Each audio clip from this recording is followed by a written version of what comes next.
জামালপুরের ইসলামপুরে নির্মাণ কাজ শেষ হওয়ার ৩.৫ বছর পরও চালু হয়নি গুঠাইল পুলিশ তদন্ত কেন্দ্রের কার্যক্রম।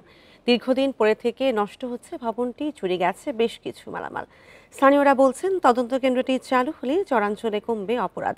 আর পুলিশ সুপার বলছে আগামী কয়েক মাসের মধ্যেই সব কার্যক্রম চালু হবে। বান্ডেল থাকলে প্রতি সেনমানিতে টাকা বাঁচবে। বিকাশ সেনমানি বান্ডেল কিনে জিতুন প্রতি লেনদেনে। জামালপুরের ইসলামপুরের নদী তীরবর্তী ও চরাঞ্চলের আইন শৃঙ্খলা রক্ষায় ২০২২ সালে গুঠাইল পুলিশ তদন্ত কেন্দ্র নির্মাণ করা হয়। ৩.৫ বছর পার হলেও এখনো চালু হয়নি। দীর্ঘদিন ধরে ব্যবহার না হয় নষ্ট হচ্ছে ভবনটি, দেখা দিয়েছে ফাটল। এছাড়াও চুরি হয়ে গেছে বেশ কিছু মালামাল। স্থানীয়রা বলছেন নদীর কাছে তদন্ত কেন্দ্র চালু হলে কমবে অপরাধ।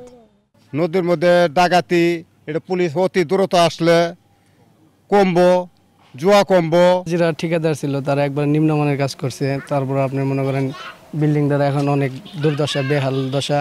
বাল্ব ছিল, তার ছিল, মোটর ছিল, এভরিথিং সবই প্রায় চুরি পর্যায়ে হয়েছে। আগামী কয়েক মাসের মধ্যে তদন্ত কেন্দ্রের কার্যক্রম শুরুর আশ্বাস দিয়েছে পুলিশ।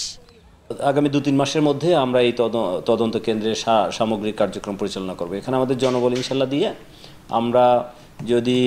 আমরা হেডকোয়ার্টার থেকে, পুলিশ হেডকোয়ার্টার থেকে যদি গাড়ি পাই তাহলে তো ভালো, না হলে আমরা ভাড়া গাড়ি নিয়ে আপাতত এর কার্যক্রম ইনশাল্লাহ শুরু করব। আমরা ৬৫% জমির উপর পুলিশ তদন্ত কেন্দ্র নির্মাণে খরচ হয়েছে ৪,৭৮,০০,০০০ টাকা।